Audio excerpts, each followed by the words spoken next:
सर्वांना नमस्कार. सर्व सन्माननीय शिक्षक बंधू आणि भगिनी तसेच लाडक्या विद्यार्थी मित्रांनो, जिल्हा शिक्षण व प्रशिक्षण संस्था परभणी यांच्या वतीने मी आपल्या सर्वांचा हार्दिक स्वागत करतो. आपल्या सर्वांना विदित आहे की राष्ट्रीय संपादनूक चाचणी न्यास 2021 मध्ये होणे अपेक्षित आहे. या परीक्षेसंदर्भामध्ये सर्व शिक्षक बंधू आणि विद्यार्थी मित्रांमध्ये कुतूहल आहे. त्याचबरोबर या परीक्षेसंदर्भात असंख्य मनामध्ये प्रश्नसुद्धा आहेत. या प्रश्नांचं शंका समाधान करण्यासाठी मी आपल्यासोबत संवाद साधत आहे. राष्ट्रीय संपादनूक चाचणी न्यास 2021 इयत्ता 3री, इयत्ता 5वी, इयत्ता 8वी व इयत्ता 10वी करिता सदर न्यास सर्वेक्षण दिनांक 12 नोव्हेंबर 2021 रोजी संपूर्ण भारतभर एकाच दिवशी आणि एकाच वेळी होऊ घातल्या आहे आणि हे सदर नियोजित आहे.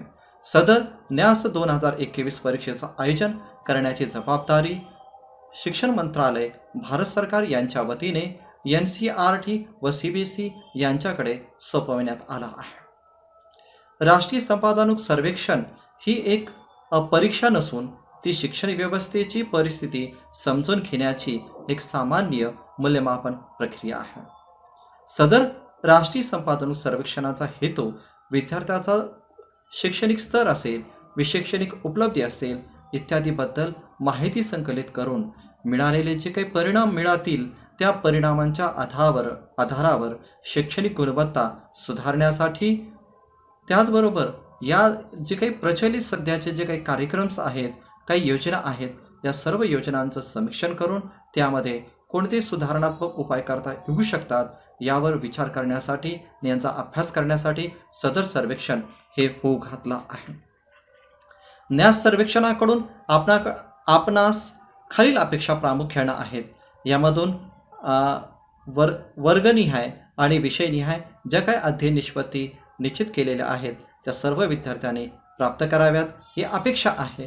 त्याचबरोबर आमचे अध्ययन आणि अध्यापनाच्या प्रक्रियेमध्ये अध्ययन अभिगम हे जे काही अप्रोचेस आहेत यांची ओळखसुद्धा आमच्या शिक्षण व्यवस्थेतील आमचे शिक्षक, आमचे विद्यार्थी यांना व्हावेत ही अपेक्षा आहे. आमची जी काही वर्ग आंतरक्रिया आहे ही वर्ग आंतरक्रियासुद्धा एक सक्षम व्हावी ही सुद्धा अपेक्षा प्रामुख्यानं या पाठीमागे आहे. आणि आमची जी काही शैक्षणिक गुणवत्ता आहे या शैक्षणिक गुणवत्तेमध्ये आमच्या कृतीपूर्ण गोष्टींची अंमलबजावणी करणं सुद्धा अपेक्षित असतं आणि ही कृतीपूर्ण योजना तयार करण्यासाठी आम्ही किती प्रयत्नशील आहोत याचाही विचार यामध्ये होणार आहेत. आणि आमच्या सर्व शिक्षक आणि बंधू आणि भगिनी यांना कशा पद्धतीनं आपल्याला सक्षम करता येऊ शकतं या प्रामुख्यानं ह्या अपेक्षा न्यास परीक्षेच्या माध्यमातून व्यक्त होत आहेत. सध्या आपण इयत्ता 3रीचा आपण यामध्ये विचार करणार आहोत. इयत्ता 3रीसाठी इयत्ता 3रीच्या जे काही न्यास प्रश्नपत्रिका येईल तर त्या न्यास परीक्षा प्रश्नपत्रिकेचं जे काही प्रथम प्रश्न असेल त्यामध्ये सर्वसामान्य माहिती आपल्याला मित्रांनो भरावायची आहे. त्यामध्ये मग आपण जेव्हा आमच्या विद्यार्थी मित्रांना सुद्धा आणि शिक्षक बंधूंना हे सुद्धा माहीत असणं अपेक्षित आहे की ज्या दिवशी आपण परीक्षा असणार आहे त्या दिवशी काही बेसिक इन्फॉर्मेशन शिक्षक आणि आमच्या विद्यार्थी मित्रांकडे असणं हे अपेक्षित आहे. जी काही न्यास परीक्षा आहे या न्यास चाचणीची जी पुस्तिका असेल याच्या पहिल्या पृष्ठावर आपल्याला प्रामुख्यानं शाळेचा UDAS क्रमांक हा भरावायचा आहे. त्यानंतर क्षेत्रकोडमध्ये आपली शाळा ग्रामीणमध्ये येते की शहरीमध्ये येते. त्यानंतर शाळेचं मॅनेजमेंट कोणतं आहे, आपली शाळा गव्हर्नमेंटची आहे की अनुदानित अनएडेड आहे की ॲडेड आहे याची सुद्धा आपल्याला तो जो काही क्रमांक दिलेला असेल तर तो निश्चित केलेल्या चौकणामध्ये भरणं अभिप्रेत असतं. दुसरी महत्त्वाची इन्फॉर्मेशन ही आहे की विद्यार्थ्याचा आधार क्रमांक हा सुद्धा आपल्यासोबत असणं हे अपेक्षित आहे. विद्यार्थ्यांचं लिंग कोणतं आहे, तो मुलगा आहे की मुलगी याची सुद्धा इन्फॉर्मेशन तिथं लिहिणं अपेक्षित आहे. मग दिव्यांगाचा प्रकार कोणता आहे, विद्यार्थ्याचा रोल क्रमांक किती आहे, त्याचा जातीचा प्रवर्ग कोणता आहे, उदाहरणार्थ SC असेल, ST असेल, OBC असेल, जनरल असेल इत्यादी बाबत जे काही रकाने समोर दिलेले असतात तर त्या रकान्यामध्ये योग्य क्रमांक याची नोंद आपल्याला त्या ठिकाणी करावायची आहे. आणि सर्वात महत्त्वाचं गोष्ट, आमच्या विद्यार्थ्याचं नाव, शाळेचं नाव आणि जिल्ह्याचं नाव आणि राज्याचं नाव हे सुद्धा आपल्याला त्या याच्यामध्ये नमूद करावायचं आहे. जिल्हा आणि राज्याचा संकेतांक, माध्यम क्रमांक, नेमकं माध्यम कोणत्या माध्यमामध्ये आहे, ही सर्व जी काही बेसिक इन्फॉर्मेशन आहे, ही बेसिक इन्फॉर्मेशन आम्ही त्यामध्ये नोंद करणं अभिप्रेत आहे. त्याचबरोबर ही जी काही महत्त्वपूर्ण आणि जी काही इन्फॉर्मेशन आपण त्यामध्ये फिलअप करणार आहोत, ही सर्व इन्फॉर्मेशन प्रामुख्यानं इंग्रजी भाषेमध्ये लिहिणं अपेक्षित आहे. त्याचबरोबर आम्ही जे काही याच्यामध्ये जो संकेतांक, आंतरराष्ट्रीय अंक, जे उदाहरणार्थ आपण इंग्लिश म्हणूया, आंतरराष्ट्रीय अंकामध्ये हे जे काही अंक आपण नमूद करणं हे अभिप्रेत आहे.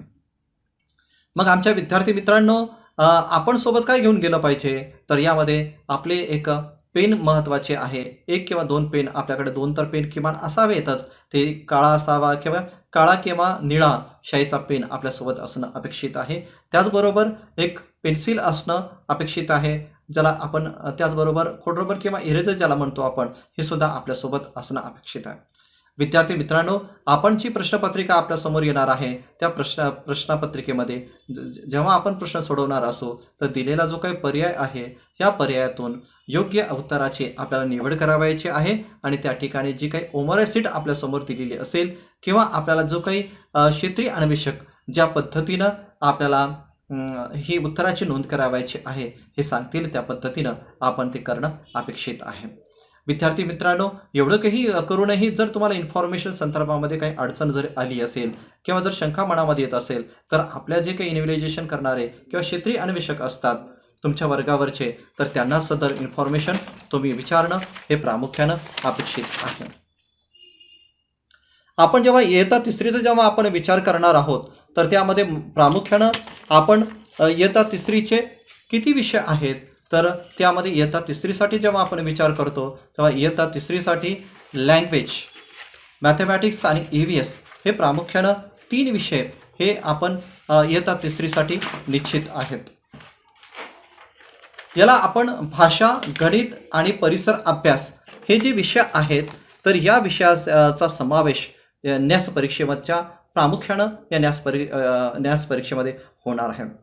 इयत्ता 3रीसाठी बुकलेट्स आपण जेव्हा विचार करूया, हे या ठिकाणी 4 बुकलेट्स ज्याला आपण सेट म्हणतो, जे प्रश्नपत्रिकेचे सेट असतील, तर ते 4 सेट असतील आणि 4 सेटमध्ये प्रामुख्याने हे 3 विषय हे अंतर्भूत असतील. या ठिकाणी जर माझ्या जर स्क्रीन जर पाहत असाल, तर असेसमेंट फ्रेमवर्क न्यास 2021 यामध्ये प्रामुख्यानं ॲटम्स असं म्हटलेलं आहे, ज्याला आपण 47 ॲटम्स ज्याला म्हणतो आपण.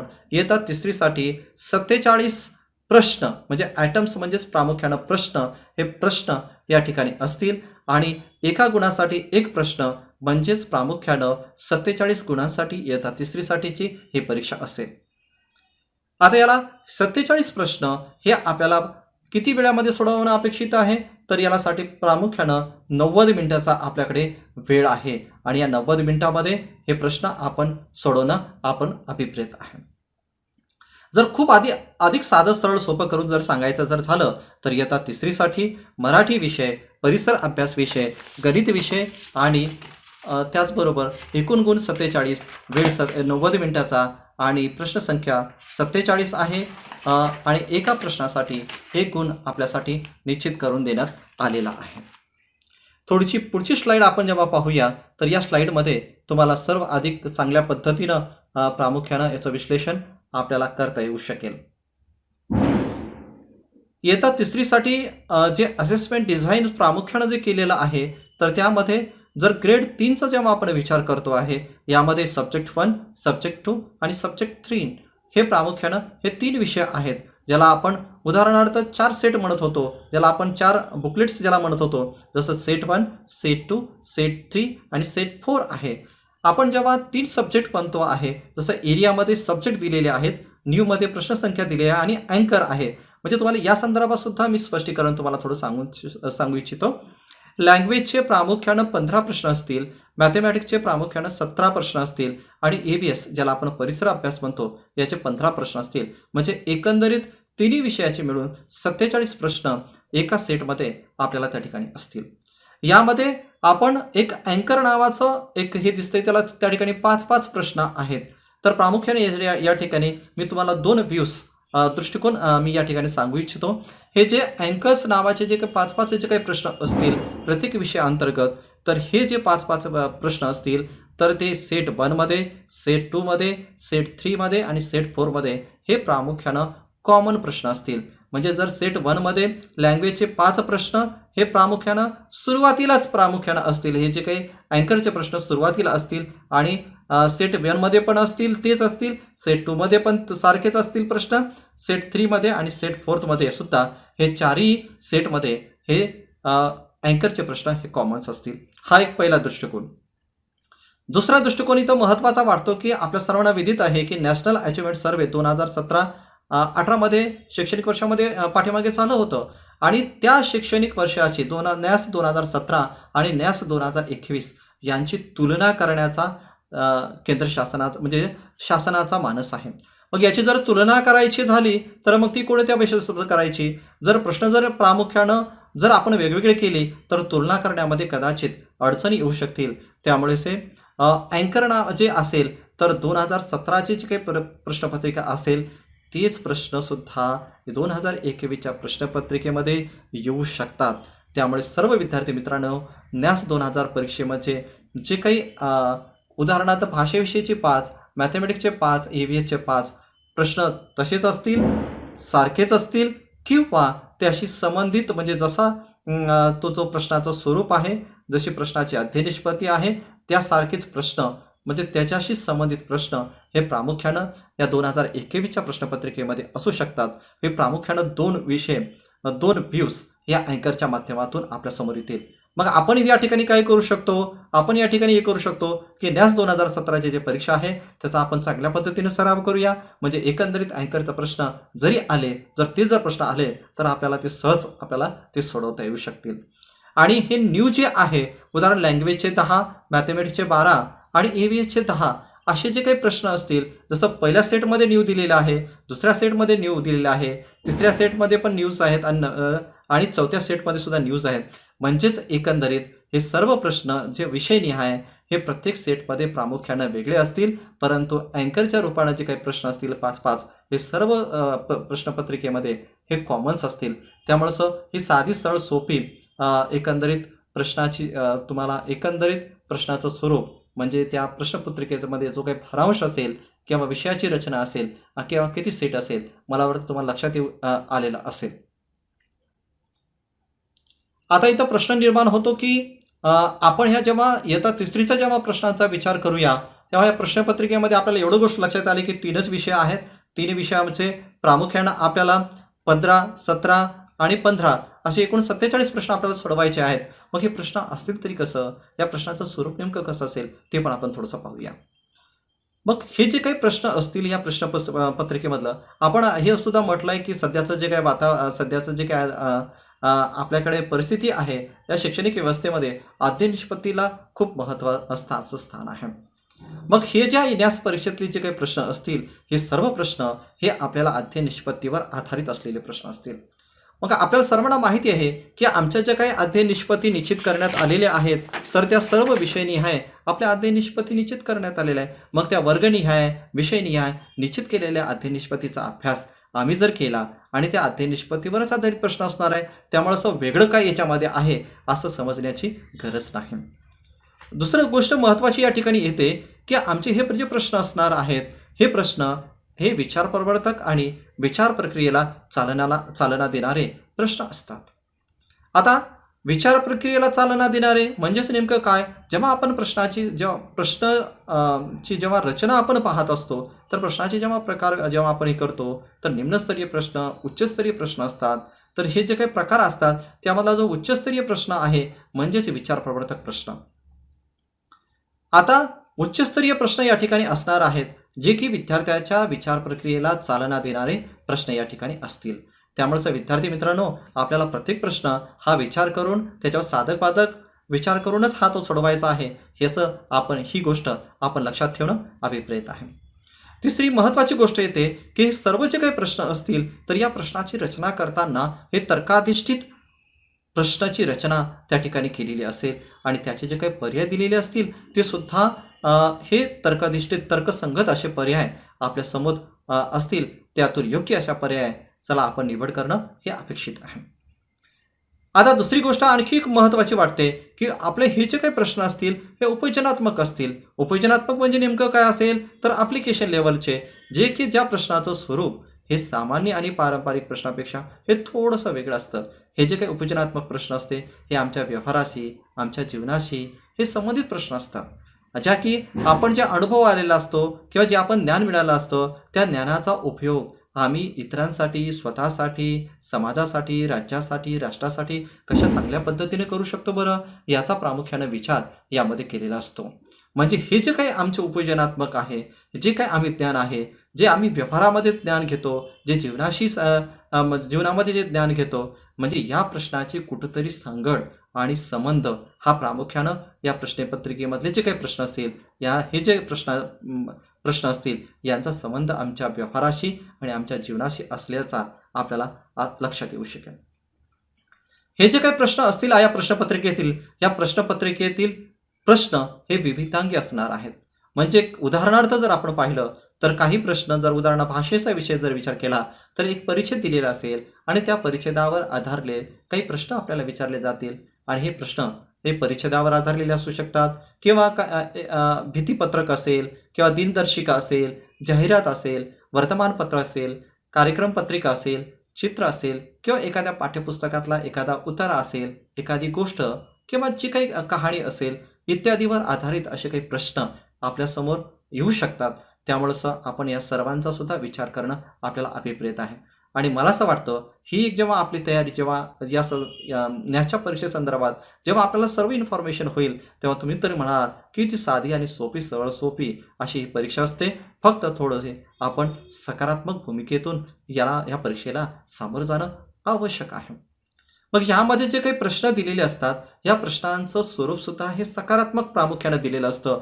त्याचबरोबर या जो काही पर्याय असतात या पर्यायामध्ये सुद्धा एका पर्याय दुसऱ्या पर्यायासोबत हा एक संबंधित असतो. नंतरची महत्त्वाची गोष्ट येते की सर्वसामान्य विद्यार्थ्याला सहज सोडवता येतील अशीच प्रश्न रचना आणि काठिण्य पातळी यामध्ये असते. आपल्याला असं नाही की न्यासचं सर्वेक्षण होणार आहे आणि खूप अवघड असे प्रश्न देणार आहेत आणि ते सर्व विद्यार्थ्यांना असं काही नसतं. आम्हाला वाटतं की एखादी मोठी परीक्षा घेतली किंवा एखादं सर्वेक्षण झालं तर खूपच आपल्याला अवघड असे प्रश्न असतात. हा आमचा जो गैरसमज आहे मला वाटतं दूर करायला हवं. कारण आमची जेव्हा एखादा प्रश्नपत्रिका जेव्हा सेट केली जाते तेव्हा सर्वसामान्य विद्यार्थ्याला सोडवता येतील अशाच प्रश्नांची रचना या ठिकाणी केली जात असते. परंतु त्याचबरोबर काठिण्य पातळी संघ हे करत असताना बहुतांशी प्रश्न हे सोपे पद्धतीनं त्या प्रत्येक विद्यार्थ्याला येतील या हिशोबानं आणि काही फक्त थोडेसे मोजके 20 ते 30% 40% प्रश्न 30% प्रश्न हे काठिण्य पातळीच्या उच्च स्तरावरचे असू शकतात. त्यामुळे थोडासा आपण सराव केला की हे प्रश्न सुद्धा आपल्याला सहज सोडवता येऊ शकतील. जेव्हा हे प्रश्न आमचे वर्गनिहाय आणि जसे की विषयनिहाय ज्या निश्चित केलेल्या ज्या काही क्षमता आहेत त्या क्षमता आणि अध्ययन निष्पत्तीनुसार प्रामुख्यानं या प्रश्नांचं स्वरूप ठरणार आहे. म्हणजेच नेमकं काय तर आम्ही आमच्या वर्गाच्या ज्या काही वर्गनिहाय आणि विषयनिहाय ज्या काही क्षमता निश्चित करून दिलेल्या आहेत आणि अध्ययन क्षमता निश्चित करून दिलेल्या आहेत त्याचा थोडासा अभ्यास केला तर आपल्याला हे प्रश्नपत्रिका खूप सोपी आहे असं तुम्हाला प्रामुख्याने जाणवेल. आणि प्रश्नाची जी काही भाषाशैली असेल ही खूप साधी सरळ सोपी असल्याचं प्रामुख्यानं आपल्या लक्षात सुद्धा येऊ शकेल. तर विद्यार्थी मित्रांनो आता आपण ज्या काही सर्वसामान्य प्रामुख्यानं ज्या काही सूचना पाहिल्या ह्या सूचना पाहिल्यानंतर आपण थोडंसं आपण काय करूया या काही प्रश्नांचं स्वरूप कसं असेल या थोडंसं म्हणजे प्रश्न कसे असतील न्यास परीक्षेमध्ये त्याचं थोडंसं सॅम्पल म्हणजे आपण नमुना दाखल काही प्रश्नांचा अभ्यास करूया. म्हणजे आपल्याला ह्या प्रश्नपत्रिकेमध्ये नेमके प्रश्न कसे येतात ते कशा पद्धतीनं आपण सांगितले की अध्ययन निष्पत्तीवर असतात, खूप साधे सोपे असतात. फक्त थोडासा विचार करून ते प्रश्न जर सोडवले आपण तर ते प्रश्न सुद्धा आपल्याला खूप सोपे जातात. आता आपण म्हटलं होतं की प्रश्न विविधांगी असतात. आपण जर पाहिलं तर यामध्ये इयत्ता तिसरीचा जेव्हा आपण विचार करतो तर इयत्ता तिसरीचा खालील दिलेला एक उतारा वाचा आणि दिलेल्या प्रश्नाची उत्तरं निवडा असं प्रामुख्यानं सांगितलेलं आहे. यामध्ये माझ्या समोर जो काही परिच्छेद आहे तो बाजाराचा आहे. मी तो परिच्छेद वाचतो आणि त्या परिच्छेदाच्या खाली जे काही प्रश्न दिलेले आहेत त्या प्रश्नांचे आपण एक एक प्रश्नाचं आपण सोडवूया. बाजार. आई आठवड्याच्या पहिल्याच दिवशी एकटीच बाजारात गेली व बाजारातून केळी, संत्री, चिवडा, जिलेबी व आंबे आणले. करणला चिवडा दिला, परागला संत्री दिली, सुचिताला जिलेबी दिली व गौरीला आंबे दिले. सगळ्यांना खाऊ मिळाल्यामुळे आनंदी झाले. सर्व खाऊ सगळ्यांनी वाटून खाला. किती साधा सरळ सोपा एखादा परिच्छेद आहे आणि फक्त आपण हा परिच्छेद हा समजून घेऊन वाचला पाहिजे. आणि याच्यामध्ये नेमकं काय सांगितलं आहे वाचतानाच आपण काही बाबी लक्षात ठेवणं अपेक्षित आहे. आपण आता हा परिच्छेद वाचला, हा परिच्छेद समजून घेतला आणि हा परिच्छेद समजून घेतल्यानंतर आपण एक एक प्रश्न वाचूया. यामधला पहिला प्रश्न आहे, आईने चिवडा कोणाला दिला? बघा, आता आपण पाहिलं की आईने चिवडा कोणाला दिला. हे जो वरचा परिच्छेद आहे या वरच्या परिच्छेदामध्ये क्रमांक 2ची जी ओळ आहे, करणला चिवडा दिला. आता बघा, याचं उत्तर आईने चिवडा कोणाला दिला, तर याच्यातलं जे काही पर्याय आहेत, अ करण आहे, जसे ए करण आहे, बी गौरी आहे, सी सुचिता आहे, डी पराग आहे. आणि आपल्या परिच्छेदामध्ये काय म्हटलंय, करणला चिवडा दिला. म्हणजे पर्याय क्रमांक 1 आहे, हा करण आहे याचं उत्तर. म्हणजे आपण या ठिकाणी आपण जेव्हा निश्चित करूया, गोल करूया, तर त्या गोल करते वेळेस आपण करणला थोडंसं गोल करूया. ओके. आता दुसरा प्रश्न, आईने बाजारात कोणाला नेले? ए गौरीला, बी परागला, सी करणला, यापैकी नाही. आपण जर परिच्छेद जर नीट वाचला असेल तर आपल्याला पहिल्याच परिच्छेदामधली जो काही परिच्छेद असेल तर त्या परिच्छेदाची पहिली ओळ बघा, आई आठवड्याच्या पहिल्याच दिवशी एकटीच बाजारात गेली. म्हणजे पहिल्या ओळीमध्ये काय म्हटलंय, आई एकटीच बाजारात गेलेली आहे. म्हणजे याच्यातून आपल्या लक्षात येतं की आई एकटीच गेली म्हटल्या बाकीचे कोणासोबत न्यायची गरजच नाही. म्हणजे हे पर्याय आहेत. म्हणजे यापैकी जो डी पर्याय आहे यापैकी कोणीच नाही, कोणाला सोबत नेलं नव्हतं. म्हणजे यामध्ये आपण उत्तर सांगत असताना पर्याय डी हे उत्तर आपण तिथं नमूद करू शकतो. आता तिसरी गोष्ट म्हणजे तिसरा प्रश्न वाचूया, आई बाजारात का गेली? परिच्छेद वाचल्यानंतर आपल्या लक्षात येतं आणि याच्यातले जे पर्याय सुद्धा आपण वाचूया. ए किराणा घेण्यासाठी, कपडे घेण्यासाठी, खाऊ घेण्यासाठी आणि डी फळे आणि खाऊ घेण्यासाठी.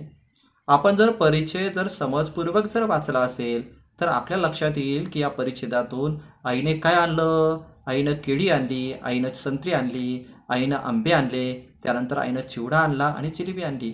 म्हणजे यामध्ये या पर्यायामध्ये सांगत असताना जसं संत्री, केळी आणि आंबे हे फळं आहेत, चिवडा आणि जिलेबी हा खाऊ आहे, त्यामुळे पर्याय क्रमांक जे डी आहे तर ह्या डीला आपण थोडंसं गोल करूया.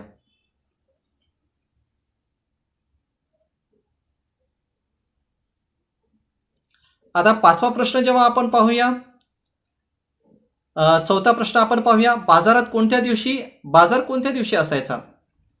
आपण जेव्हा पाहूया बाजार कोणत्या दिवशी असेल बरं, तर परिच्छेदामध्ये काय म्हटलंय, तर परिच्छेदा असं म्हटलंय आठवड्याच्या पहिल्याच दिवशी. आता ही बाब आपल्या लक्षात घेऊया आणि याच्यातले पर्याय आपण पाहूया. ए शनिवार, ब बुधवार, सी सोमवार आणि डी मंगळवार.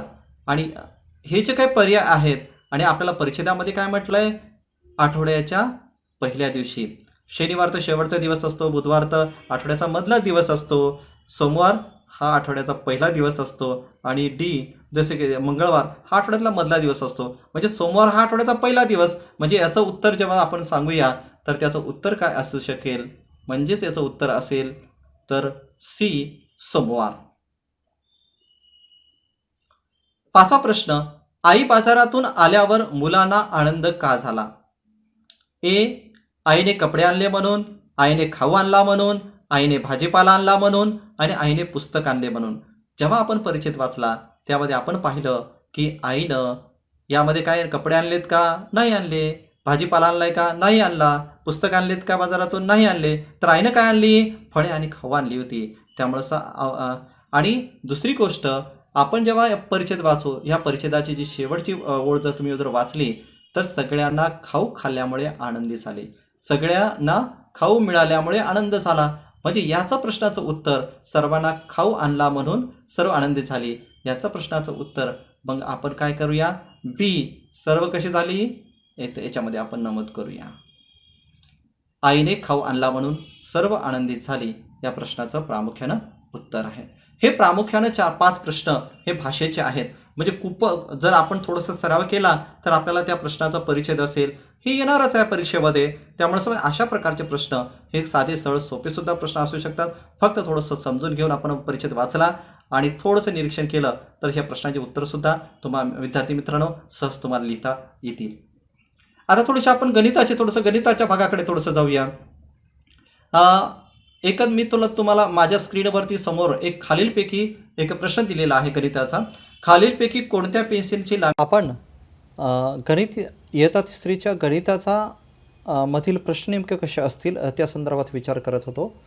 खालीलपैकी कोणत्या पेन्सिलीची लांबी जास्त आहे, हा जो काही प्रश्न आहे, तर या प्रश्नाच्या अंतर्गत आपल्याला खाली काय दिलं आहे, 2-3 बाबी प्रामुख्याने त्यांनी त्या ठिकाणी दिलेले आहेत. तर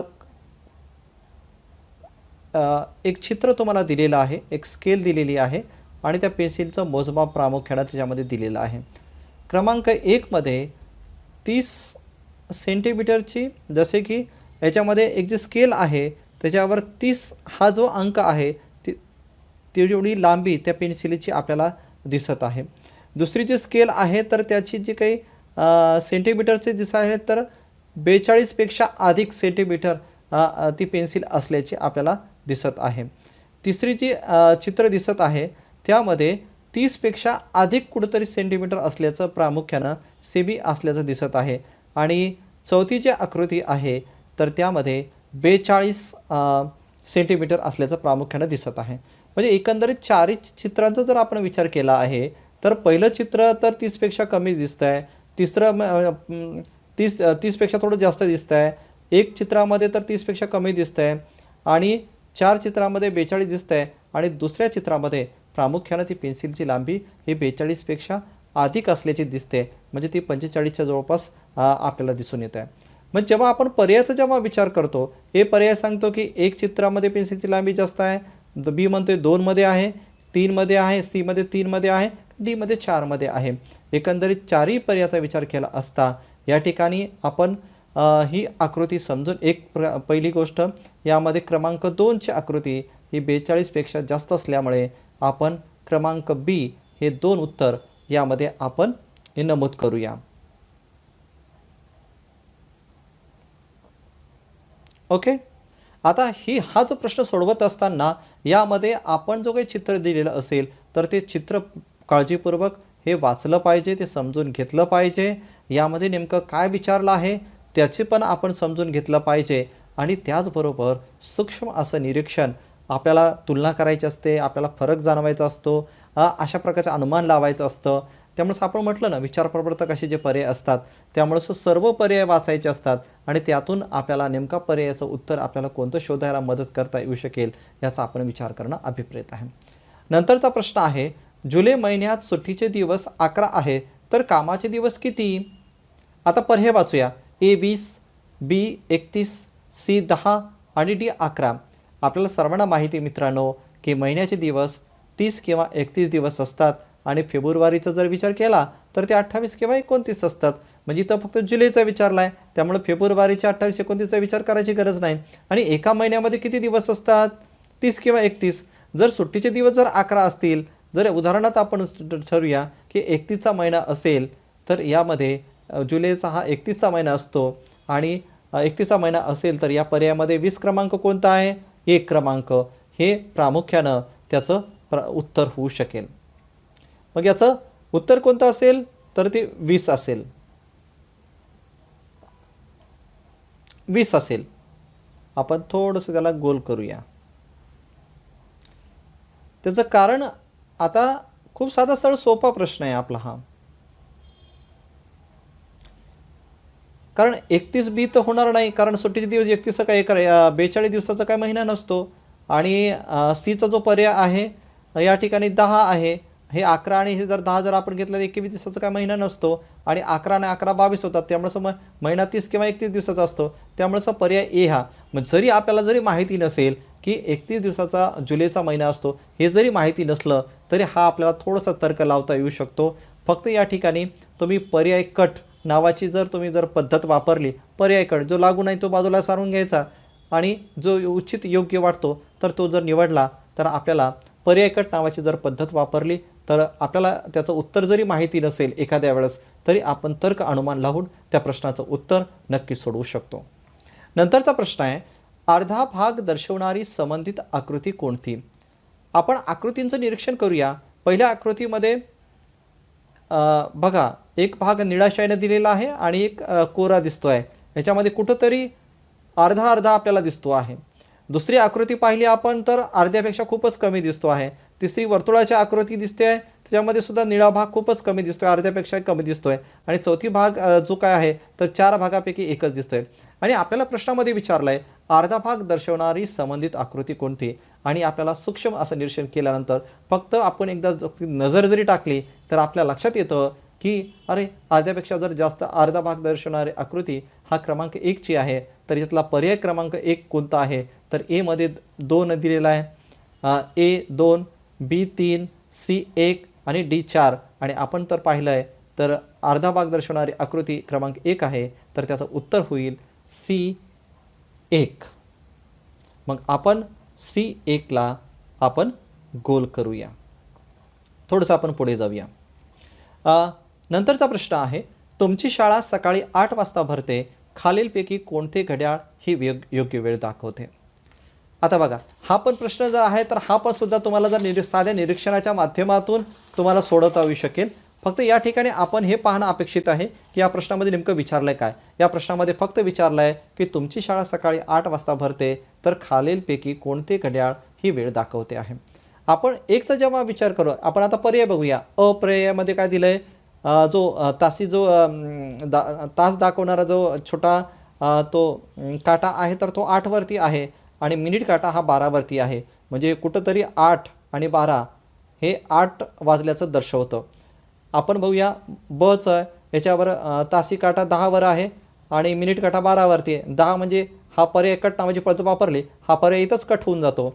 तिसरा पर्याय क, तासी काटा 8 वर आहे आणि मिनिट काटा हा 12च्या पुढे 1 वरती आहे. म्हणजे कुठंतरी 8 वाजून गेल्याचं दर्शवतोय. म्हणजे आपल्याला जो हा पर्याय जो 8 वाजता आपल्याला भरते, हा पर्याय काही या आपल्याला लागू पडत नाही. पर्याय क्रमांक ड पाहूया. यामध्ये तासी काटा 6 वरती आहे आणि मिनिट काटा हा 12 वरती आहे. म्हणजे 6 हा आपल्याला पर्याय इथं लागूच होत नाही. त्यामुळे पर्याय कट नावाची पद्धत वापरली तर इथं मला असं वाटतं बाकीचं निरस्त होऊन जात. बाकीचे पर्याय आपण काढून तिथंच कट करूया आणि पर्याय क्रमांक शाखाकडे 8 वाजता भरते, त्याचा पर्याय क्रमांक अचा आपण जर विचार करूया आणि पर्याय क्रमांक 8 वाजता भरते तर 8ला आपण गोल करूया. खूप साधं सरळ सोपं या प्रश्नाचं उत्तर आपल्याला देता येऊ शकतं. नंतरचा प्रश्न हा आता परिसर अभ्यास. आपल्या गणिताचे काही प्रश्न पाहिले, आता आपण परिसर अभ्यासाचे काही प्रश्न पाहूया. आता मी तुम्हाला हा जो प्रश्न आहे न्यास 2017च्या जे काही परीक्षा आहे तर त्या परीक्षेमध्ये हा प्रश्न हा विचारला होता. तुम्हाला एक बेंडूक दिसत आहे, तुम्हाला एक दगड दिसत आहे, तुम्ही त्याच्याजवळ जाता आणि टाळी वाजवता. बेंडूक उडी मारतो पण दगड मारत नाही. हे काय दर्शवतं? बघा, इथं 2 चित्र दिलं आहे. एक बेंडकाचं चित्र दिसलं आहे, बेंडूक दिसतोय आणि दुसरा दगड दिसतोय. आता थोडंसं पर्याय वाचूया. काय म्हटलं आहे? मध्ये दगड सजीव आहे व बेंडूक निर्जीव आहे. बघा, आता आपल्याला इथं तो साधं कॉमन सेन्स आपल्या लक्षात येतो की बेंडूक हा सजीव आहे, दगड काय निर्जीव आहे. मग इथं पर्याय वाचत असताना दगड सजीव आहे म्हणजे बघा, दगड सजीव आहे का? नाही. पर्याय कट नावाची पद्धत वापरली तर लगेच हा पर्याय कट लगेच पुढचं वाचायचे. पण थोडंसं समजून घेऊया, वाचूया प्रश्न. दगड सजीव आहे, बेंडूक निर्जीव आहे म्हणजे चूक आहे, इथंच हा पर्याय कट होऊन जातो. नंबर 2, दगड निर्जीव आहे आणि बेंडूक सजीव आहे. हा, दगड निर्जीव बरोबर आहे, बेंडूक सजीव आहे हे पण बरोबर आहे. थोडंसं पर्याय, तरी पण आपण थोडंसं पर्याय क्रमांक 3 कडे जाऊया. म्हणजे क वाचूया. बेंडूक आणि दगड दोन्ही निर्जीव आहेत, म्हणजे बेंडूक आणि दगड निर्जीव होऊ शकत नाहीत, त्यामुळे हा पर्याय लगेच इथं कट करून टाकूया. आणि ड, बेंडूक आणि दगड दोन्ही सजीव आहेत असं होऊ शकत नाही, दगड कधी सजीव होऊ शकत नाही, त्यामुळे हा पण कट करूया. म्हणजे याच्यामधलं ब जो आहे, दगड निर्जीव आहे आणि बेंडूक सजीव आहे, हे एकदम अगदी बरोबर उत्तर आहे. त्यामुळे आपण ब क्रमांकाचा जो आहे तर त्या क्रमांकाला आपण गोल करूया, म्हणजे आपल्या प्रश्नाचं उत्तर हे प्रामुख्याने तिकडं देता येऊ शकतं. आता थोडासा पुढचा प्रश्न वाचूया. शाळा सुटल्यानंतर आपल्या बाटलीत उरलेल्या पाण्याचा सर्वात चांगला उपयोग काय असेल? बघा, आता याचे पर्याय काय दिलेले आहेत बघा. ते कुठेही सांडून द्यावे, ब मित्राच्या अंगावर फेकावे, की त्याच्यासोबत खेळावे, क झाडाला पाणी जसं क त्यासोबत खेळावे, आणि ड झाडाला पाणी देण्यासाठी त्याचा वापर करावा. हा जो प्रश्न आहे बघा, आपण या प्रश्नाचा उपयोग थोडं समजून घेऊया. प्रश्न आपण शाळेमध्ये गेलेला असतो, पाणी दिवसभर वापरतो, काही पाणी उरतं आणि आपण त्या चांगला उपयोग आपल्याला कसा करतोय. आपण कुठेही सांडून जर दिलं तर त्याचा काय उपयोग होणार आहे का? त्यामुळे हा पर्याय इथं कट करता येऊ शकतो. मित्राच्या अंगावर फेकला, आपल्याला क्षणिक आनंद मिळू शकेल, गप्पा जमा म्हणजे एकंदरीत आपली गंमत होऊ शकेल, थोडासा आनंद मिळू शकेल, परंतु त्याचा काय फायदा किंवा उपयोग आपल्याला चांगला उपयोग आहे का? तो नाही आहे. त्यासोबत खेळावं, पाण्यासोबत खेळल्यानंतर थोडंसं आपलं मनोरंजन होईल, परंतु त्याचा अत्युत्तम असा उपयोग आहे का? तो फक्त आपल्यासाठी आहे, पर समाजासाठी त्याचा काही उपयोग नाही. परंतु ड जर पाहिलं आपण, झाडाला पाणी देण्यासाठी त्याचा वापर करावा. पण याचा झाडाला जर पाणी आपण दिलं तर त्याचं नेमकं काय होऊ शकेल?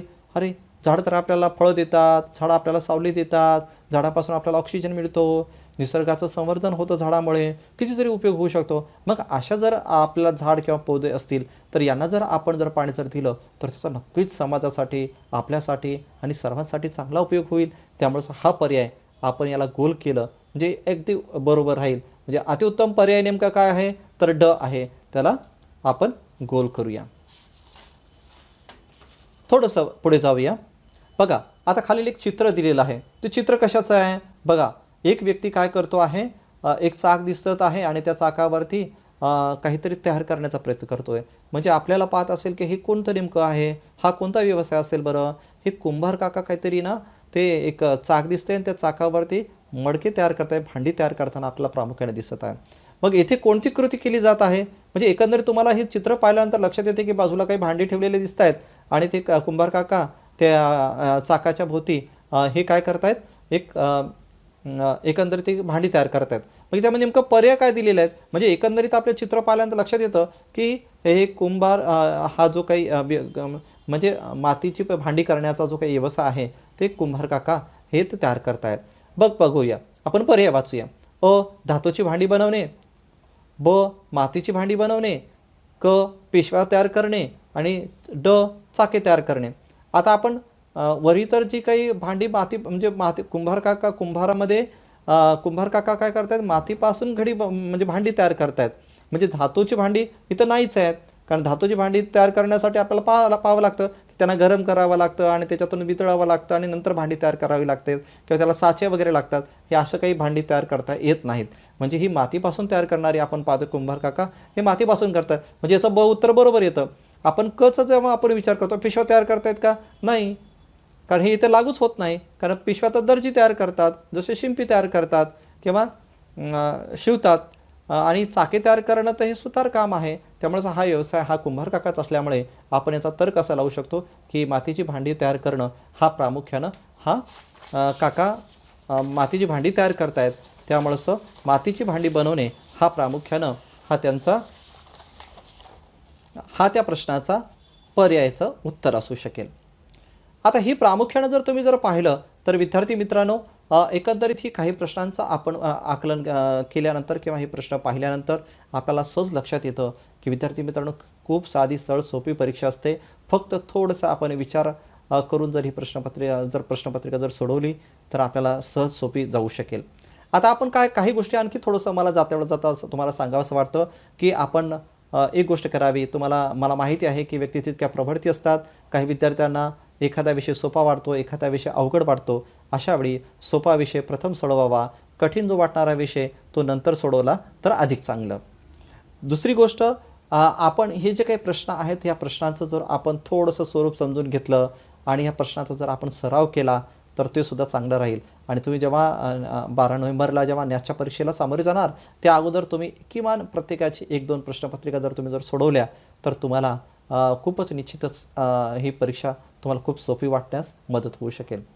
तिसरी गोष्टी अँकर ॲटम. मग तुम्हाला सांगितलं अँकर ॲटमचे 2 उद्देश तुम्हाला व्ह्यू सांगितले की याचा संबंध न्यासच्या 2000 परीक्षेशी संबंधित आहे. म्हणजे कुठंतरी न्यास 2017च्या प्रश्नपत्रिका कुठंतरी आपण पाहिल्या पाहिजे, त्याचा सराव केला पाहिजे. जर केला आणि जर कदाचित ते प्रश्न आल्याकडे आले तर त्याचा फायदा हा आपल्याला नक्कीच अँकरच्या रूपाच्या प्रश्नाच्या रूपाने तो होऊ शकेल. आणि हे प्रश्न जरी नाही म्हणजे बघा तिथले समकक्ष प्रश्न विचारले कदाचित असं झालं समकक्ष प्रश्न विचारले तरी ते प्रश्न आपल्याला सहज सोडवता येऊ शकतील. त्यामुळे त्या न्यास 2017च्या परीक्षेचा आपण अभ्यास करणं अपेक्षित आहे. त्यामुळे नेमकं काय होईल आपल्याला प्रश्नाचं स्वरूप कळू शकेल, कसे प्रश्न विचारतात, कोणत्या अध्ययन निष्पत्तीवर विचारतात. आणखी एक की प्रत्येक अध्ययन निष्पत्तीवर या ठिकाणी प्रश्न असणार आहे. त्यामुळे आपण अध्ययन निष्पत्तीचा सुद्धा अभ्यास करणं खूप अपेक्षित आहे. विद्यार्थी मित्रांनो, या परीक्षेसंदर्भात आपली भूमिका ही सकारात्मक भूमिका असायला हवी. तुम्ही म्हणत असाल की आता दिवाळीचा कालावधी आहे, आपण सुट्ट्यावर जाणार आहोत, सर्व सुट्ट्या लागलेल्या आहेत, आम्हाला तुम्ही परीक्षा घेता आहेत. म्हणजे परीक्षा म्हणजे ही सर्वेक्षण आहे. तुम्हाला अगोदर सांगितलं की या सर्वेक्षणाच्या माध्यमातून आपल्या शाळा, आपला जिल्हा, आपल्या राज्याचा आणि एकंदरीत देशाची प्रगती नेमकी कुठपर्यंत आहे, कशा पद्धतीचं शैक्षणिक स्तर आहे हे आपल्या लक्षात येणार आहे. आणि या परीक्षेचं मी अगोदर सांगितलं तुम्हाला अभ्यास वगैरे जास्त काय पाठ्यपुस्तक वाचायची गरज नाही, कारण हे अध्ययन निष्पत्तीवर आधारित आहे. तुम्ही जे आत्तापर्यंत व्यावहारिक ज्ञान मिळवलेलं आहे, जो काही अभ्यास केला आहे त्यावरच आधारित ही परीक्षा आहे. त्यामुळे खूप मोठा काही वेगळा आहे अभ्यास तुम्हाला काहीची गरज नाही. आणि याचं काही मूल्यांकनसुद्धा म्हणजे तुम्हाला पास किंवा नापास होणार नाही. त्यामुळे बिनधास्तपैकी परीक्षेला जाणं खूप महत्त्वाचं आहे. आणि तिसरी गोष्ट याची सर्व प्रश्न सोडवणं खूप महत्त्वाचं आहे. आता याच्यामध्ये काही निगेटिव्ह प्रश्न नाही आहेत. त्यामुळे पूर्ण प्रश्न तुम्ही प्रश्न सोडून दिले तर त्याचे आपल्याला मार्क्स मिळणार नाहीत.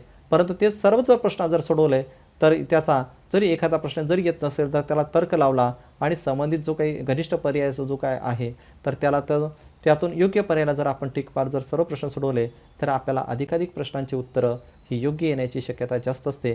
त्यामुळे पूर्ण प्रश्नपत्रिका सोडवावी ही सर्वांना विनंती करतो. आणि शेवटी महत्त्वाची गोष्ट आहे की ही जी काही वस्तुनिष्ठ न्यासची प्रश्नपत्रिका आहे यामध्ये रिकॉल आठवणे, ओळखणे या पद्धतीचं असतं आणि विचार करणे या पद्धतीचं असतं. स्मरणावर आधारित परीक्षा असते आणि थोडंसं विचार करणं, थोडंसं आकलन, थोडंसं उपयोजन, थोडंसं कौशल्य, थोडंसं चिंतन, थोडंसं तर्क लावणं ह्या बाबी आपण लक्षात घेतल्या, थोडंसं उपयोजन करणं आणि स्किल हे पाहिलं, ह्या प्रश्नाचं स्वरूप आपण समजून घेतलं, याची टेक्निक समजून घेतली आणि याला आपण सामोरे ह्या सर्वेक्षणाला सामोरे गेलो तर नक्कीच विद्यार्थी मित्रांनो आपल्याला यश मिळेल.